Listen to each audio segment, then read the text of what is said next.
जी नमस्ते, जय जगन्नाथ। मैं हूँ गौरंग पंडा। पंडा एस्ट्रोलॉजी में आप लोगों का स्वागत करता हूँ। देर तो सही, लेकिन होना जरूरी। वृषभ लग्न, संक्रांति से संक्रांति तक का ये वीडियो, ये टाइम ड्यूरिंग का लग्न के हिसाब से, जैसे वृषभ लग्न 16 नवंबर से 16 दिसंबर 2024 तक का एक एस्ट्रो प्रेडिक्शन। ये कोई इंडिविजुअल का हॉरोस्कोप नहीं है, ये एक ग्रॉसली प्लानिटरी पोजीशंस एंड उसका इंपैक्ट हमारे जीवन के साथ क्या पड़ सकता। फिर से दोहरा हूं कि ये कोई इंडिविजुअल का हॉरोस्कोप नहीं है, एक ग्रॉसली प्लानिटरी पोजीशंस हमारा जीवन के ऊपर क्या इंपैक्ट पड़ सकता। एक इंडिविजुअल की हॉरोस्कोप में कई सारे चीजें देखना पड़ता है, जैसे नक्षत्र डिवीजन, तारा चक्र, डिग्रीज, एक्सपेक्टेशन, दृष्टि, ट्रांजिट, कई सारे चीजें, पोजीशन ऑफ प्लैनेट्स। लेकिन इसमें ये सब नहीं है। और ये वीडियो में पोजीशन ऑफ प्लैनेट्स, तारा चक्र, नक्षत्र डिवीजन, दृष्टि, ट्रांजिटिंग ऑफ प्लैनेट्स एंड एक चंद्रमा से, लग्न से चंद्रमा का एक ट्रांजिट, ये डेट से ये डेट तक का हर एक एक तारीख हमारा जीवन के साथ क्या संबंध है, कैसे जाएगा, डेली लाइफ। इसको आप राशिफल के हिसाब से भी देख सकते हैं। लेकिन राशिफल क्या होता है, जिस नक्षत्र में जन्म हुआ है उसी में चंद्र स्थित होते हैं, वहीं से चंद्रमा किस किस घर को किस पोजीशन लेता है, प्रेडिक्शन। लेकिन ये लग्न के हिसाब से बहुत लिमिटेड वीडियोज है हमारे यूट्यूब में कि लग्न में कम से कम वीडियो आते हैं, तो इसी हिसाब से आप देखें। वृषभ लग्न, यहीं से लॉ या ASC या एक नंबर ऐसा कुछ लिखा होगा, तब तो ये वीडियो आपके लिए। सेकंड हाउस खाली, थर्ड में मंगल, फोर्थ खाली, फिफ्थ हाउस में केतु, सिक्स खाली, सेवेंथ हाउस में सूर्य एंड बुध, एट हाउस में शुक्र, नाइन्थ खाली, 10th हाउस में शनि, 11th हाउस में राहु और 12th हाउस खाली है। और लग्न लड़, वृषभ लग्न, लग्न लड़ शुक्र, हमेशा बहुत अहमियत होता है कि लग्न लड़ कौन है, किस पोजीशन में है। शुक्र अभी का टाइमिंग में आपका लग्न से 8 हाउस को ट्रांजिट, और यही शुक्र मूल नक्षत्र में 7 नवंबर को, मैं 16 नवंबर से ये वीडियो बना रहा हूं, 7 नवंबर को धनु साइन को, 18 नवंबर को पूर्वाषाढ़ा नक्षत्र, 29 नवंबर को उत्तराषाढ़ा नक्षत्र, 2 दिसंबर मकर साइन को टच करेगा, 11 दिसंबर को श्रवणा चंद्रमा के नक्षत्र, धनिष्ठा नक्षत्र, उसके बाद मंगल का नक्षत्र, नेक्स्ट कुंभ साइन को 28 तारीख को। ये है शुक्र का ट्रांजिट। इसको आप नोट डाउन करके रख सकते हैं, बहुत मायने रखता है हमेशा लग्न लड़ किस सिचुएशन में ट्रांजिट कर रहा है, और हमारा ऊपर ट्रांजिट का बहुत असर पड़ता है। महादशा अंतरदशा का तो है, लेकिन ट्रांजिट का असर कई महीनों से बहुत असर करता है। और ये जो शुक्र अष्टम स्थान है आपका बृहस्पति के घर, यहीं पर शुक्र उतना कंफर्टेबल घर नहीं है, खुशी उतना नहीं है, और शुक्र के ऊपर किसी का दृष्टि नहीं है। ये बड़ी बात है कि किसी का भी एक्सपेक्टेशन शुक्र के ऊपर नहीं है, और शुक्र अभी केतु का नक्षत्र में ट्रांजिट पे है। शुक्र अभी मूल नक्षत्र केतु का नक्षत्र में भी ट्रांजिट में है। यहीं से शुक्र डायरेक्टली 7वां दृष्टि में आपका फाइनेंस, सेविंग्स की घर को देखता है। शनि के ऊपर तीसरा दृष्टि आपका 10th हाउस कर्म भाव के ऊपर। शुक्र केतु के नक्षत्र में, ये सबसे पॉइंट की बात, केतु आपका तारा चक्र में कहीं बद्ध तारा में, विपत्त तारा में नहीं है, या बद्ध तारा विपत्त तारा का जो नक्षत्र, जो प्लैनेट्स होती है, वो किस पोजीशन में है आपका, छठा, आठवां, 12वां घर में नहीं है, जन्म पत्री में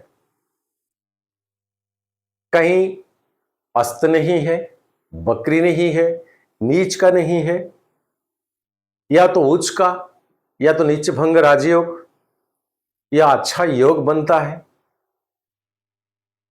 ये बहुत मायने रखता है। और शुक्र आपका जन्म पत्री में जहां पर भी है, डिग्री कितना बिलोंग्स करता है, बाल्यावस्था, यौवनावस्था और वृद्धावस्था, 30 डिग्री का एक राशि होती है। तो 10 के बाद नेक्स्ट अनदर 20 तक ये यौवनावस्था, उसके बाद 20 के बाद 30 तक वृद्धावस्था। तो उसी श्रेणी में आप इसी चीज को डिवाइडेशन कर सकते हैं। और ये शुक्र के ऊपर कोई मित्र का दृष्टि है, अगर बुध है, बुध का तीसरा दृष्टि, 7वां दृष्टि, 10वां दृष्टि, शनि है मित्र, तीसरा दृष्टि, 7वां दृष्टि और 10वां दृष्टि। राहु मित्रवत रोल करता है, लेकिन राहु किसका घर में है, वो कौन सा प्लैनेट का घर में है, या तो कौन सा नक्षत्र में है। 5, 7, 9 में शुक्र के साथ संबंध बनता है। कई सारे चीजें इंडिविजुअल हॉरोस्कोप में देखा जाएगा। एंड ये प्लैनेट ना भोग का, एंजॉयमेंट का, अच्छा पोजीशन में शुक्र है, करने की कोई आवश्यकता नहीं। उनका पुरखों ने ना इतने सारे दौलत रख दिए हुए होंगे कि इसका पुरखो जाके नेक्स्ट अनदर 4 पुरखे तक बैठ के खाएंगे तब तो खत्म नहीं होगा। ये पास्ट लाइफ का कर्म है, कुछ करना नहीं पड़ता है। इतना ढेर सारे दौलत, किसी का नाम नहीं लेता हूं, हमारा भारत में अभी जो बड़े बड़े अमीर का श्रेणी में जो जो लोग आते हैं, उन्होंने मेहनत किए थे, लेकिन एंजॉयमेंट उनके बच्चे करते हैं, और उनके बच्चे करते हैं। उनके शादी में ना, वो जो बच्चे का शादी अभी भी हुए ना 4-6 महीने से पहले ना, ये करोड़ों का ऐसे फेंक दिए थे, करोड़ों का। भाई फिल्म एक्टर आओ, नाचो बस 5 मिनट के लिए, कितना पैसा चाहिए ले लो ना। हमारा बाबा जी भी आए थे नाच करने के लिए, जो बाबा जी ज्ञान सुनाते हैं, ज्ञान देते हैं, ज्ञान, कुछ पैसों के बदले वो भी आके ऐसे ऐसे नाचते थे। पैसा का खेल है। सो भोग का, एंजॉयमेंट का, ये एंजॉयमेंट मीन्स आप कई लिहाज से इसको भी ले सकते हैं। जो इंद्रियज होती है, वो इंद्रिय को सुकून देने वाला प्लैनेट है। कई प्रकार का इंद्रिय होते हैं, कई प्रकार का, सूंघने का, सुनने का, देखने का, चाखने का, स्पर्श करने का, कई प्रकार का इंद्रिय है। हर इंद्रिय का एक लड़ शुक्र अच्छा पोजीशन में है, पैसों की कोई जरूरत नहीं है, भोग अपने आप आ जाएगा, मिल जाएगा। और वो पर्सन, वो बंदा के लिए कोई दूसरा मेहनत किया हुआ होगा या तो कर रहा हुआ होगा। किसी मुश्किल में, किसी पोजीशन में, उस जो देने वाला है ना, उसका मन में ऐसा क्या कुछ भावना कि बस मेरा जीवन तो इसलिए ही है, कितने क्या कुछ है, मैं निछावर कर दूं ताकि वो एंजॉयमेंट करे, उसको कुछ करना ही नहीं चाहिए। मैं तो कमाता हूं, मैं तो करता हूं, मैं तो सारी चीज प्रोवाइड करता हूं, उसको करने का क्या जरूरत है, बस मौज करे, मस्ती करे। कहीं अगर शुक्र उतना स्ट्रांग में है, वृषभ लग्न का लॉर्ड, ये शुक्र कहीं किसी हॉरोस्कोप में अगर मालेफिक में बन जाए, वो यूरिनरी ट्रक का लॉर्ड है। किडनी से जो यूरिन निकलता है at the end point of the urinary truck, उसका लॉर्ड होता है। केतु का संबंध बन जाए, राहु का संबंध बन जाए, मालेफिक दृष्टि, अगर पोजीशन मिस्टेक हो जाता है तो उसी में इस तरह का कुछ डिजीज आ जाता है, ना इंसान किसी को बता पाता है, ना खुद सहन कर पाता है। कहीं राहु का कुछ सिग्निफिकेंस बनता है, राहु राहु शरीर को सारे के सारे कपड़ा निकाल देने के बाद इस तरह का कुछ अंग होता है जहां पर ना खुद देख पाता है ना किसी को दिखा पाता है।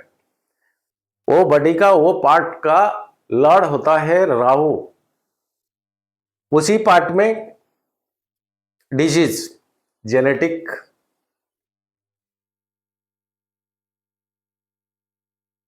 कई प्रकार का। नक्षत्र अगर बिलोंग्स कर लिया राहु, शनि का मालेफिक दृष्टि, पोजीशन ठीक नहीं, ये क्यूरेबल डिजीज नहीं है। मुंह नहीं दिखाएगा, मुंह नहीं दिखाने का लायक नहीं बनेगा, इस तरह का डिजीज है। लज्जा,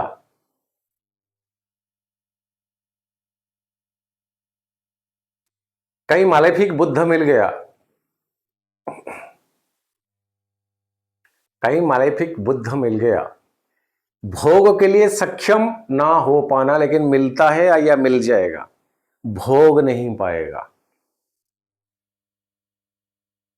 वो क्या है?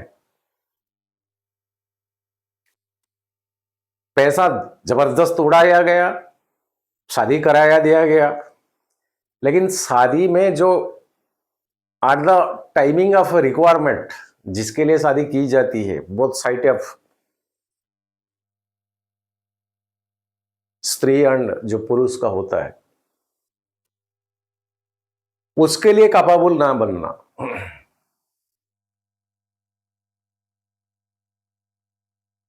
मंगल का प्रॉब्लम हो गया, मंगल स्पर्म काउंट का कारकत्व है। कैपेबल है, सक्षम है, चले कैसे भी हो मैनेज होता है, लेकिन पेरेंट बनना, रीजेनरेशन कर पाना असंभव है। कालपुरुष की कुंडल के हिसाब से कन्या साइन, शरीर से जितने सारे गंदगी एग्जिस्ट होती है वो कन्या, यहीं पर कोई मालेफिक का दृष्टि, पोजीशन, और बुद्ध का कहीं मालेफिक जोन में स्थिति,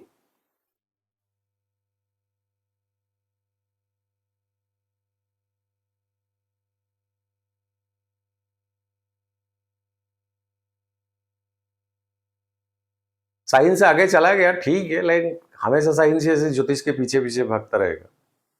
ये मुनि ऋषियों का वाणी है, उनका रिसर्च है, उसको इग्नोरेंस नहीं कराया जा सकता। कोई भी करोड़पति माहौल का घर का हो, इग्नोरेंस नहीं कराया जा सकता, और वो इसी हिसाब से पास्ट लाइफ का कर्म को लेकर आ जाता है। तो जैसे पॉजिटिव बहुत कुछ मिलता है, ऐसे नेगेटिव भी बहुत कुछ मिलता है। जीवन में 5 अंगूठी समान नहीं होती है। इसी हिसाब से भगवान ने इसी चीज को बनाया। सेविंग्स वेल्थ जबरदस्त दिया गया, बच्चा नहीं है। वेल्थ जबरदस्त गेन, पत्नी नहीं है, या तो बिछड़ के या तो केस मैटर्स, इस तरह का बुरा हाल। कुछ तो खालीपन रहेगा और दौड़ भागेगा इंसान उसी के पीछे। समझना जरूरी, ये 5 अंगूठी तो मेरा सामान नहीं, ये सेक्शन मेरा खालीपन क्यों है। कुछ बोया तब तो उसी को मुझे काटना है। डिफरेंस कुछ नहीं है, सोचने का, तड़पने का, पश्चाताप करने का। ओनली सरेंडर, ओनली समर्पण भाव बिफोर द ऑलमाइट, कि ऐसे मैंने क्या कुछ किया है जिसकी वजह से मुझे ये सब सारे चीज भुगतना पड़ता है। कम से कम इसको फेस करने का मुझे काबिलियत बनाइए।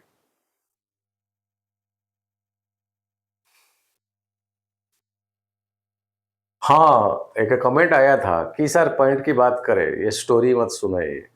शायद आपने, मैं नाम नहीं लेता हूँ, कमेंट सेक्शन में आप मिल जाओगे, मेरे कई सारे व्यूज आपको देख लेंगे। मेरा वीडियो शायद आपने पहले बार देखा हुआ होगा। मैं आपको एक सलाह देता हूँ, मन नहीं करता है ओमिट करे, इमीडिएट इसको स्किप करे। ये फिलोसॉफिकल चीज है, हिंदू माइथोलॉजी का, हिंदुइज्म का, हिंदू सैक्रेड का, और इसमें कहानी की जरूरत है, एग्जाम्पल की जरूरत है।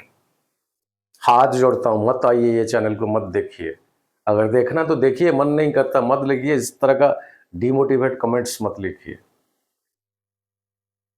मैं हर वीडियो में बताता हूं मैं कोई ज्ञानी गुणी कुछ नहीं हूं। कल क्या होगा मैं बता नहीं पाऊंगा, अगर ऐसा बता देता तो मैं पहले पहले शेयर मार्केट में चले जाता।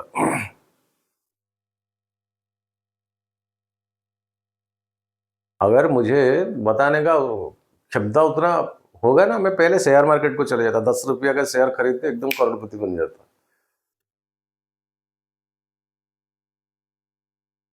अगर आपको इस तरह का पिन टू पिन चाहिए, किसी और चैनल को जाइए, मिल जाएंगे आपको बहुत ऐसे गले में चार चार माला लगा के ज्ञान देने वाला आपको मिल जाएगा। अगर नाम मैं नहीं लेता हूं, फिर से बोल रहा हूं, कमेंट सेक्शन में आप मिल जाओगे।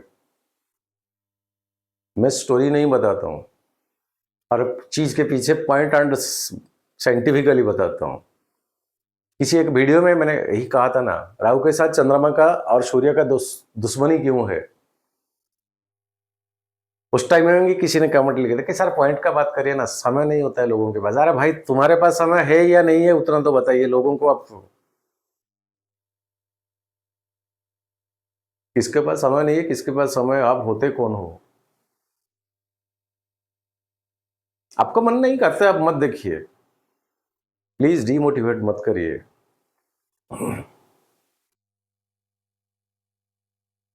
ऐसे इरादा नहीं है यूट्यूब से कमाने का, ऐसे वीडियो वायरल हो बस, ये पंडा जी महान ज्ञानी गुणी है, नहीं नहीं नहीं नहीं। मैं अगर उतना ज्ञानी होता तो पहले मेरे बारे में मुझे 100% पता चलता, एंड मैं एक एक पैसा मेरा सारे कमाई में पूरा का पूरा शेयर मार्केट में डाल देता। 10 रुपया 5 रुपये का शेयर स्टॉक मार्केट में।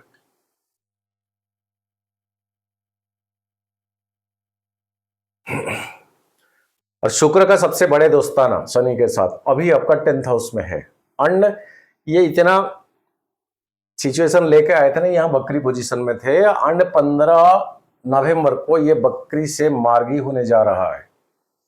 10th भाव है आपका राहु के नक्षत्र में, और राहु शनि के नक्षत्र में, यहां दोनों प्लैनेट आपस में नक्षत्र रिलेशन बनता है। कहीं राहु का महादशा अंतरदशा है, राहु आपका अच्छा पोजीशन संपत्ति तारा में है, फ्रेंड जोन में, साधक तारा में है, मित्र तारा में और अति मित्र तारा जोन में, तो ये टाइमिंग आपको बेनिफिट नहीं, पैसा पैसा मिलने का बहुत चांसेस है वृषभ लग्न। अनएक्सपेक्टेड अचानक सा पैसा। और ज्यादातर कहीं अगर आप कोई वाटर रिलेटेड बिजनेस है या जॉब है या सर्विस या नौकरी, जल से, माइनिंग नहीं सॉरी मेराइन, समुद्र से जुड़े कुछ बिजनेस, उससे रिलेटेड क्या कुछ अगर है तो यहां पर राहु आपको पूरा डबल नहीं ट्रिपल मुनाफा देंगे। कहीं अगर राहु आपका विपत्त तारा जोन में है या 3 नक्षत्र विपत्त तारा में ही आता है राहु का, क्षेम और प्रत्यरी तारा में आता है और बद्धा तारा में, तो ये टाइमिंग राहु उतना बेनिफिट नहीं दिलाएंगे। कब तक? टिल अप्रैल महीना तक, जब राहु शनि का युति होगा उसके बाद राहु आ जाएंगे आपका 10th हाउस को, जब तब देखा जाएगा। लेकिन कुछ नेगेटिव तारा चक्र में अगर राहु आएंगे तब तो उतना बेनिफिटेड नहीं है। और बृहस्पति अभी आपका लग्न में अष्टम स्थान का अधिपति, बृहस्पति से ऐसा कुछ एक्सपेक्टेशन मत रखिए। इसका कारण क्या है? आपका लग्न लट शुक्र, बृहस्पति देवताओं का गुरु, शुक्र है दत्तियों का गुरु, आपस में डिफरेंशिएशन ऑफ ओपिनियन हमेशा होता है। ऑफकोर्स बृहस्पति यहां बकरी पोजीशन, लेकिन लग्न तो है ना, और ये बृहस्पति यहां नक्षत्र मंगल का बिलोंग्स करते हैं, जो कि आपका 12वां घर का ओनर है, और 7वां घर का ओनर आपके लिए मारक मार्केस की नक्षत्र में मंगल अभी है। और वृषभ लग्न अगर देखा जाए तो 3rd हाउस में अभी मंगल नीच का, और ये मंगल ऑफ कंटिन्यूटी रहेंगे बहुत दिन तक आगे सर। टिल सिंगल साइन को जाते जाते 7 जून हो जाएगा। अप टू 7 जून तक थर्ड हाउस आपका कम्युनिकेशन का, नीच का मंगल, और यहीं पर मंगल नक्षत्र क्या बिलोंग्स करते हैं? मंगल शनि का नक्षत्र बिलोंग्स करते हैं। इमीडिएट डिसीजन मेकर मत बनिए, जो भी करोगे कम से कम सोच समझ के, कहीं से ओपिनियन लीजिए, चीजें को तर्जमा क्या हिंदी में कहते हैं, एक्सप्लोर करिए, सोचे समझे उसके बाद करिए।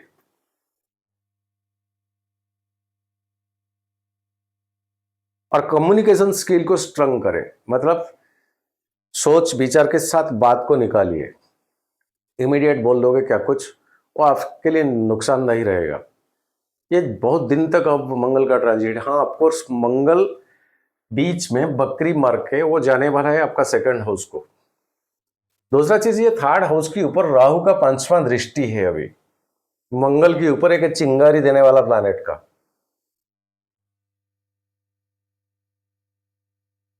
सो यहीं पर अगर रेमेडीज आपको चाहिए, मां बगलामुखी का बीज मंत्र करिए,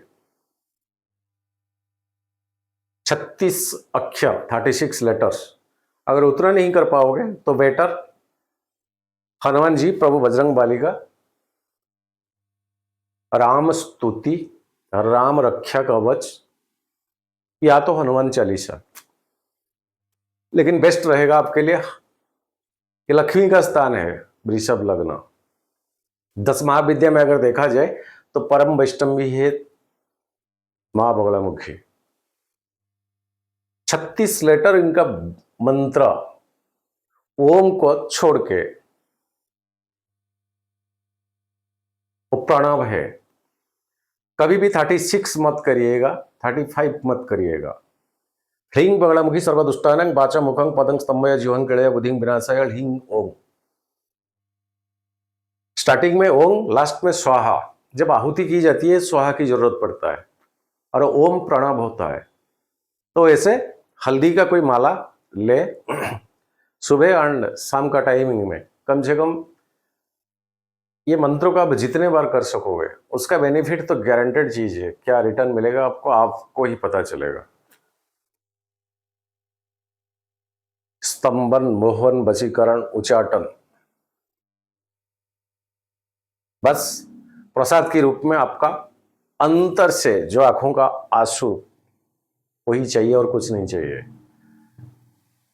ये बेसन का लड्डू, इतना बड़े बड़े फल फूल क्या कुछ दे दे, बड़े बड़े वाला पंडित को बुलाए, मतलब जो ज्यादा कीमती वाले, वो सब की जरूरत नहीं है। प्रसाद के रूप में आपका 2 आंखों से, तन से मन से जो निकलता है वो 2 ड्रॉप बूंद का आंसू काफी है। उससे संसार में ना और कुछ प्रसाद ही नहीं है। अपने बच्चे का दुख पीड़ा कोई मां सहन नहीं कर पाती है। लेकिन याद रखें, मंत्र 36 होना चाहिए। किस पोजीशन में आप अगर हो, कोई भी पोजीशन, कोई भी किस सिचुएशन में अगर याद आ गया तो उसको पूरा करें, अध्याय में मत छोड़िएगा।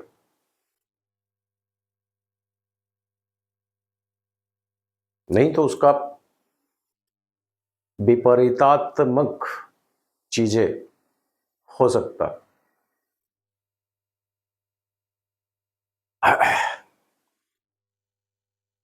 ये मंगल का सिचुएशन, केतु अभी आपका 5म स्थान में है, राहु का 7वां दृष्टि, लेकिन बृहस्पति बकरी है।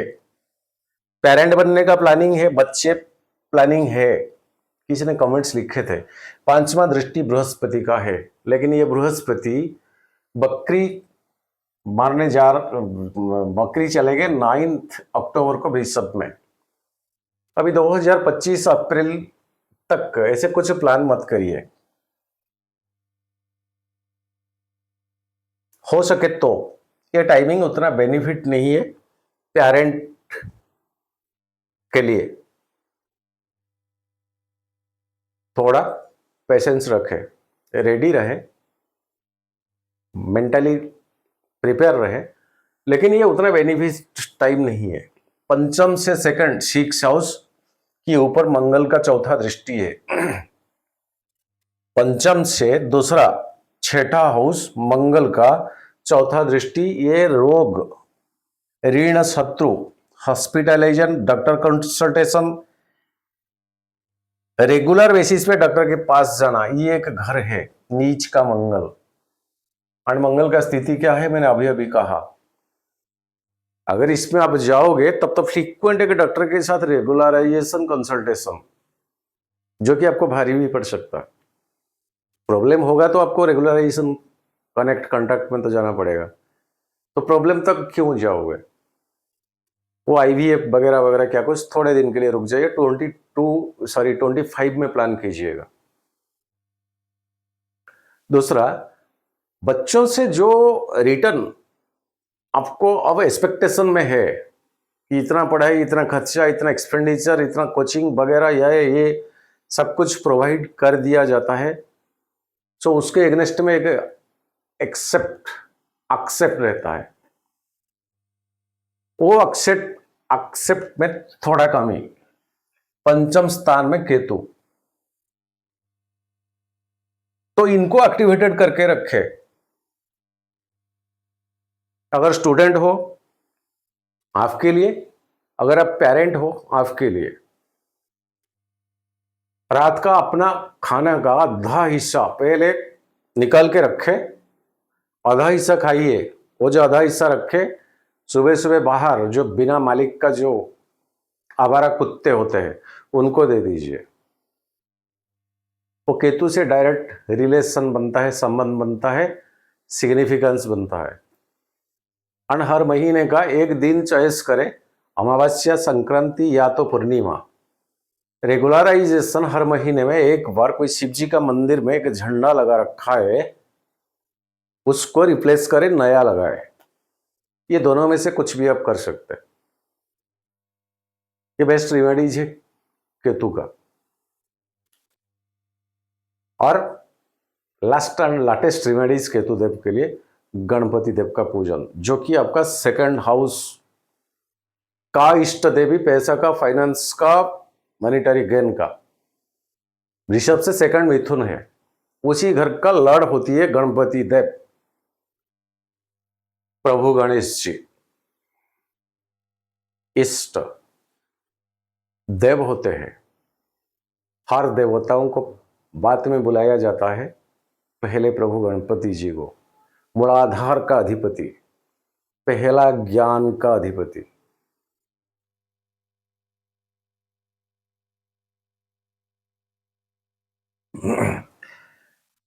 सूर्य नीच में थे, अभी सूर्य 16 तारीख को चले जाएंगे आपका 7th हाउस, बृहस्पति बुद्ध के साथ यहाँ आदित्य योग बनता है। लेकिन 7th हाउस में सूर्य उतना बेनिफिटेड नहीं है, बट कहीं ना कहीं बृहस्पति का 7वां दृष्टि, राहु का 5वां दृष्टि आपका 7th हाउस के ऊपर पड़ता है।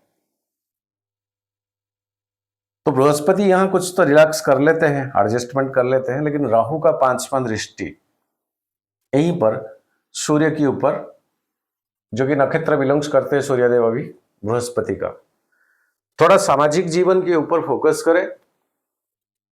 वो रुतबा, वो दबदबा आपका तो रहेगा ही रहेगा, लेकिन कहीं ना कहीं बुद्ध आपका कम्युनिकेशन स्किल का और पैसा का, फाइनेंस का, किसी वजह से नुकसान ना हो, जानबूझ के पैसा डील करें। बेसिकली अगर गवर्नमेंट का सेक्टर में आप काम करते हो तब तो ज्यादा फोकस, उस तरह का काम में अगर बेनिफिट प्रॉफिट नहीं है तब तो मत करिए। और स्वयं शनिदेव आपके लिए जो जोगकारक प्लैनेट अभी 10वें स्थान में है, नक्षत्र बिलोंग्स करते हैं राहु का, मैंने पहले से बताया। और ये तारा चक्र आपका जन्म पत्री को आप खुद देख सकते हैं कि जन्म तारा को आप जिस नक्षत्र में जन्म हुआ है उसको जन्म तारा ले लीजिए, उसी हिसाब से जन्म संपद विपद क्षेम ऐसे ले लीजिए। नक्षत्र डिवीजन इसमें मेंशन है, दृष्टि, ट्रांजिटिंग ऑफ प्लैनेट्स। अब चलते हैं चंद्रमा का ट्रांजिट लग्न से एग्जैक्टली 16 तारीख 3:16 सुबह तक वृषभ में आपका लग्न बृहस्पति के साथ गजक केसरी योग। कोई भी प्लैनेट मैलेफिक का दृष्टि नहीं है, ओनली केतु का। लग्न में चंद्रमा हमेशा अच्छा जाता है, इसको ट्रिपल टिक देता हूं। नेक्स्ट 18 तारीख को मिथुन साइन आपका सेकंड हाउस, कोई भी मालेफिक का दृष्टि नहीं है, पैसा की लिहाज से डबल टिक देता हूं। 20 नवंबर कर्क साइन थर्ड हाउस, मंगल के साथ आ जाएंगे। अंड राहु का 5वां दृष्टि। चिड़चिड़ापन मत रहिए, गुस्सा के ऊपर कंट्रोल रखे, जितना कंट्रोल रखोगे उतना विन करोगे, नहीं तो लॉस खाओगे। 22 नवंबर सिंह साइन फोर्थ हाउस, शनि का 7वां दृष्टि, ये सुख भाव का है। शनि का 7वां दृष्टि, बुजुर्गों पापा मम्मी का ध्यान रखे, ख्याल रखे। शनि का दृष्टि, ये आपका आत्मकारक प्लैनेट का घर है, फोर्थ हाउस। तो कहीं ना कहीं आपका पेरेंटल साइड से मन में दुखी, ये अच्छा नहीं है, केयर पूरा का पूरा लीजिए। 25 नवंबर कन्या साइन, केतु के साथ ग्रहण दोष, राहु का 7वां दृष्टि, लेकिन बृहस्पति का 5वां दृष्टि, पंचम स्थान। कोई भी क्रिएटिविटी एक्टिविटीज में रुकावट थे, फिर भी ब्रेक करके रखिए, स्टार्ट मत करिए, ठीक नहीं जाएगा। 27 नवंबर मंगल का 4था दृष्टि, 27 नवंबर सॉरी कन्या साइन, तुला साइन, 27 नवंबर तुला साइन, मंगल का 4था दृष्टि और 6 हाउस है आपका खुद शुक्र का घर। देखिए 6 हाउस हमेशा नेगेटिव में लिया जाता है, लेकिन 6 हाउस का कई सारे पॉजिटिव मैनर्स भी होते हैं। एक मिनट, 6 हाउस का कई सारे पॉजिटिव भी होते हैं। वो पॉजिटिव में क्या क्या है, देखिए disease, obstacle, maternal uncle, phlegm, tumour, cruel और ferocious activities, madness, small pox, foes and enemies, miserliness, ill health, venereal boils, heavy breathing, जो सांस ऑक्सीजन का कमी हो जाता है शरीर में। आप खुद 6 हाउस का लॉर्ड जब एक्टिवेटेड रहेगा, आपका सांसों में आप देखोगे चेंजेस होता है, जितना जरूरत उससे ज्यादा लेना।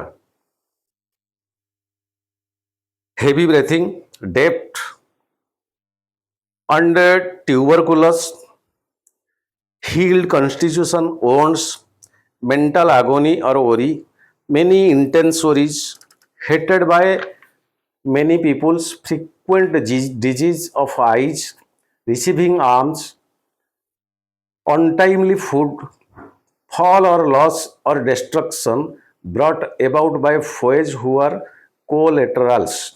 ये सबसे बड़ी problem. fall or loss or destruction brought about by foes who are collaterals। आपका जो collaterals पर्सन्स होते हैं, दो पुरखों का जो पर्सन्स होता है, वो आपके लिए इतने बड़े प्रॉब्लमेटिक चीजें खड़े करेंगे जो कि 6 हाउस से रिलेट करता है। मतलब जो चीजें आपका मन में नहीं है, भावना में नहीं है, आपका नेचर में नहीं है, आपका एक्टिविटीज एटीट्यूड में नहीं है, उनके साथ अच्छा संबंध भी है, बट जब 6 हाउस 6 भाव एक्टिवेटेड हो जाएगा, महादशा अंतरदशा में कहीं वो आ जाएगा, ट्रांजिट में आ जाएगा, तो अब तो वही लोग आपके लिए बड़े प्रॉब्लम से बड़े प्रॉब्लम क्रिएट कराएंगे। और एक पेयजन खाते पीते तो हमें तो पता नहीं है, ये फास्ट फूड से शुरू करके गली ढाबा होटल कहीं कहीं कब भी खा जाता है, खा लेते हैं, लेकिन वो लोगों ने कैसे किस तरह वो खाना को बनाया हमें तो पता नहीं है ना। सब तो रेस्पॉन्सिबिलिटी बनता है वो जिन्होंने ये सारे खाना को बनाया। हमें अच्छा लगता है, बस हम खा ही लेते हैं, पेमेंट कर लेते हैं, लेकिन कैसे किस सिचुएशन में, किस एनवायरनमेंट में वो खाना को वो कुक ने बनाया हमें तो पता नहीं। ये बड़ी बात है, 6 हाउस से रिलेट करता है, जिसके लिए हमें फूड पॉइजनिंग कभी कभार हो जाता है। कारण बनता है, हमें पता नहीं चलता है। 6 हाउस एक अनविजिबल, हमें पता ही नहीं है कब कहां से कैसे आएगा। ये डिजीज से रिलेट करता है, लेकिन वो जो डिजीज का कारण आप अगर रिसर्च करोगे तो आपको पता चल ही जाएगा क्यों, किसी वजह से सब चीजें हुआ है मेरे पर। और प्रोटेक्टिंग वंस ओन फेम, जो फेम, ख्याति किसी ने कमाया, वो अपने ख्याति को तो प्रोटेक्शन करेगा ही करेगा, लेकिन वो प्रोटेक्शन करते करते उतना इजी टास्क नहीं पड़ेगा। ब्लेम, बदनामी, फालतू का, कहीं ना कहीं वो रेपुटेशन में कुछ आंच आना, जब 6 हाउस का एक्टिवेशन होता है। यूरिनरी एलिमेंट मैं अभी भी डिस्कस कर रहा था। डिसेंट्री, इंडाइजेशन, जिसके वजह से स्टमक में प्रॉब्लम, पेट का निचले भाग में प्रॉब्लम, कहीं केतु का सिग्निफिकेंस यहां पड़ता है तो और प्रॉब्लम हो जाता है, वो कहां तक बात चला जाता है।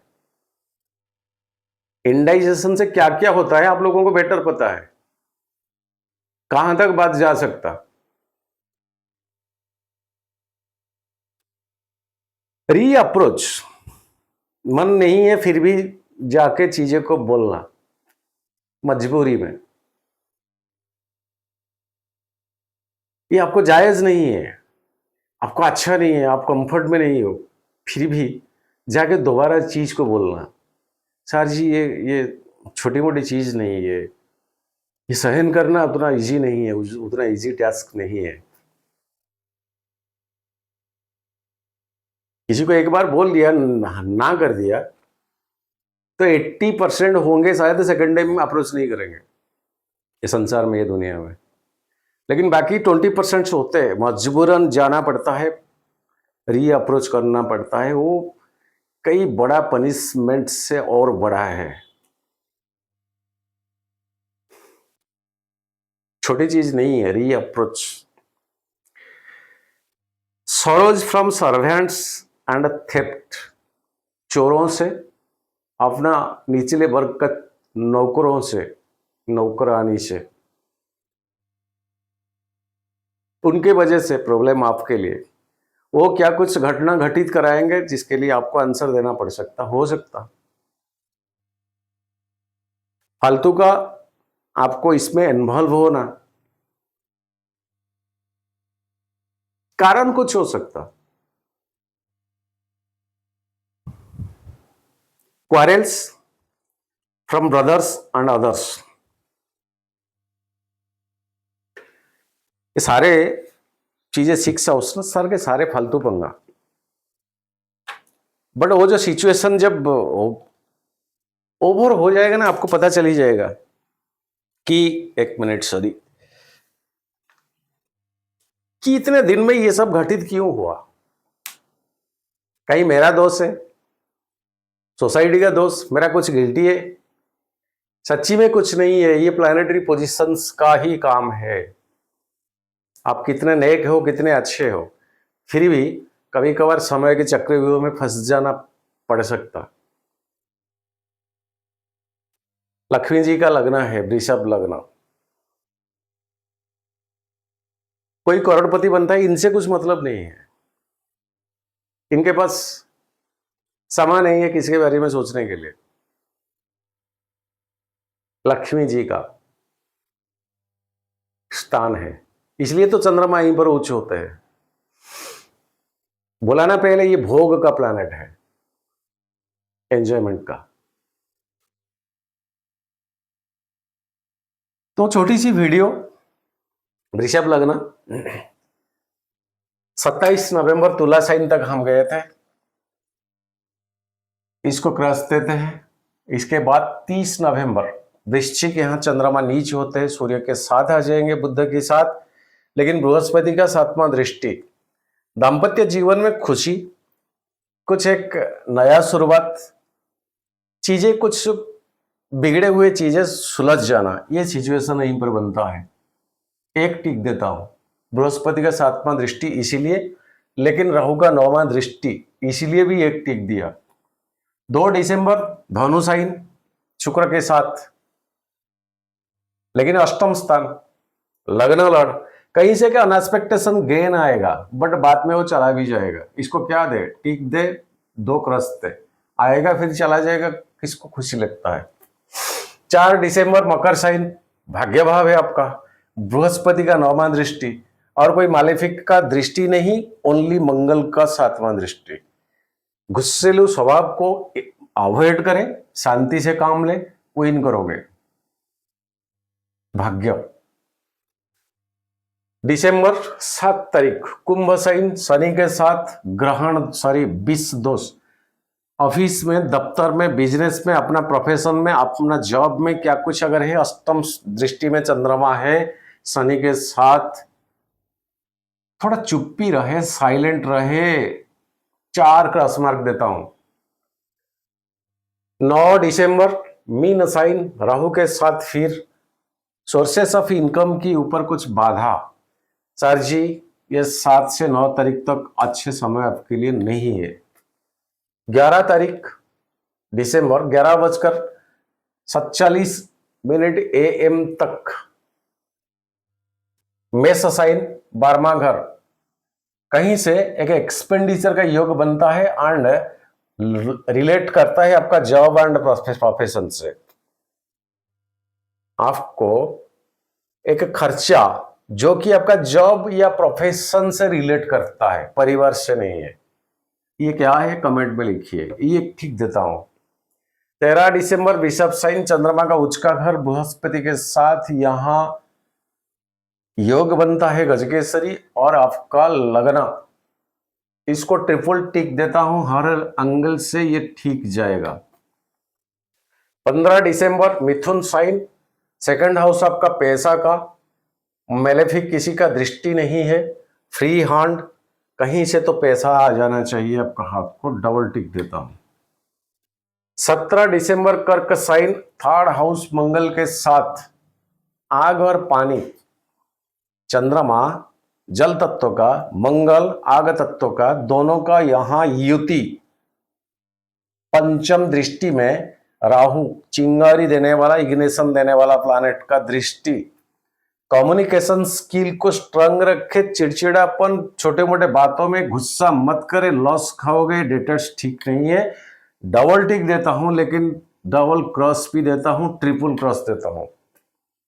20 दिसंबर सिंह साइन, शनि का 7वां दृष्टि, और कोई मालेफिक का दृष्टि अभी नहीं है। बुजुर्गों के ऊपर ध्यान रखें, घर में पापा मम्मी का ख्याल रखें, अगर विदेश में हो तो इनके साथ 2 बार अगर दिन में फोन होता है तो 4 बार बढ़ाइए, ठीक जाएगा।